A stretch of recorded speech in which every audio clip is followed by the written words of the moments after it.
The Coronation of Mr. Thomas Shap. It was the occupation of Mr. Thomas Shap to persuade customers that the goods were genuine and of an excellent quality, and that as regards the price, their spoken will was consulted. And in order to carry on this occupation, he went by train very early every morning some few miles nearer to the city from the suburb in which he slept. This was the use to which he put his life. From the moment when he first perceived, not as one reads a thing in a book, but as truths are revealed to one's instinct, the very beastliness of his occupation and of the house that he slept in, its shape, make, and pretensions, and even of the clothes that he wore, from that moment he withdrew his dreams from it, his fancies, his ambitions, everything in fact except that ponderable Mr. Shap that dressed in a frock coat, bought tickets and handled money, and could in turn be handled by the statistician. The priest's share in Mr. Shap, the share of the poet, never caught the early train to the city at all. He used to take little flights of fancy at first, dwelt all day in his dreamy way on fields and rivers, lying in the sunlight where it strikes the world more brilliantly further south, and then he began to imagine butterflies there. After that, silken people and the temples they built to their gods. They noticed that he was silent and even absent at times, but they found no fault with his behavior with customers, to whom he remained as plausible as of old. So he dreamed for a year, and his fancy gained strength as he dreamed. He still read halfpenny papers in the train, still discussed the passing day's ephemeral topic, still voted at elections, though he no longer did these things with the whole Shap. His soul was no longer in them. He had had a pleasant year. His imagination was all new to him still, and it had often discovered beautiful things away where it went, southeast at the edge of twilight. And he had a matter-of-fact and logical mind, so that he often said, "Why should I pay my 2 pence at the electric theatre when I can see all sorts of things quite easily without?" Whatever he did was logical before anything else, and those that knew him always spoke of Shap as a sound, sane, level-headed man. On far the most important day of his life, he went as usual to town by the early train to sell plausible articles to customers, while the spiritual Shap roamed off to fanciful lands. As he walked from the station, dreamy but wide awake, it suddenly struck him that the real Shap was not the one walking to business in black and ugly clothes, but he who roamed along a jungle's edge near the ramparts of an old and eastern city that rose up sheer from the sand, and against which the desert lapped with one eternal wave. He used to fancy the name of that city was Larkar. "After all, the fancy is as real as the body," he said with perfect logic. It was a dangerous theory. For that other life that he led, he realized, as in business, the importance and value of method.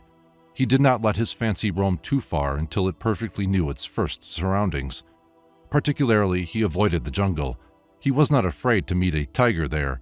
After all, it was not real, but stranger things might crouch there. Slowly, he built up Larkar, rampart by rampart, towers for archers, gateway of brass, and all.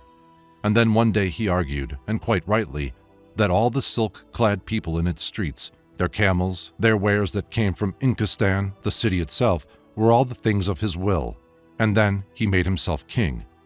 He smiled after that when people did not raise their hats to him in the street as he walked from the station to business, but he was sufficiently practical to recognize that it was better not to talk of this to those that only knew him as Mr. Shap. Now that he was king in the city of Larkar, and in all the desert that lay to the east and north, he sent his fancy to wander further afield.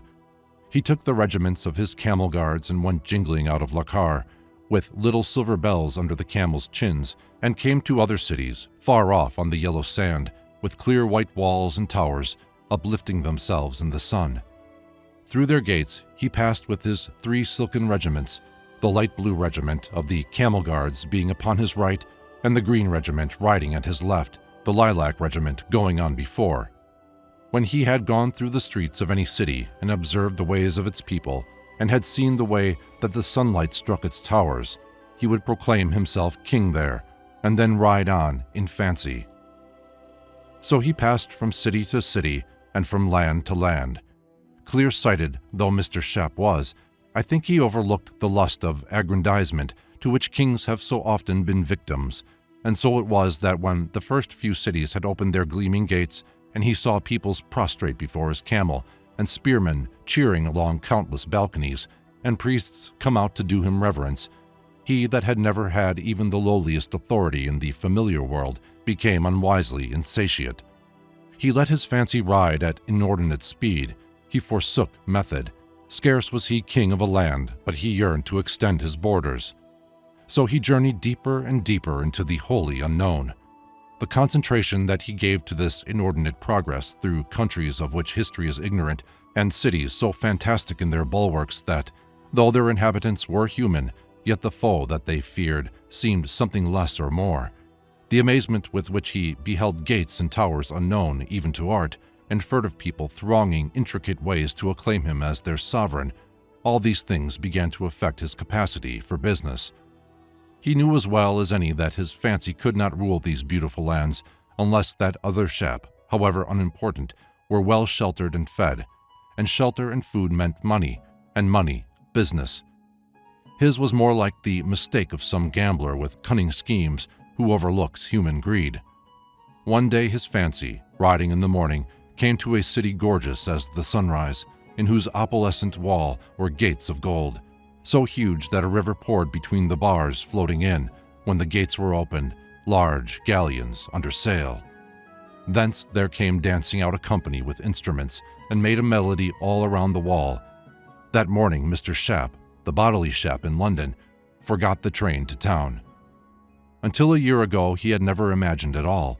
It is not to be wondered at that all these things now newly seen by his fancy should play tricks at first with the memory of even so sane a man.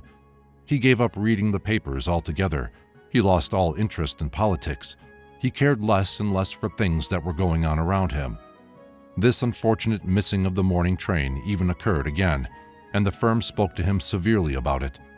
But he had his consolation. Were not Arathrion and Argenzirith and all the level coasts of Ura his?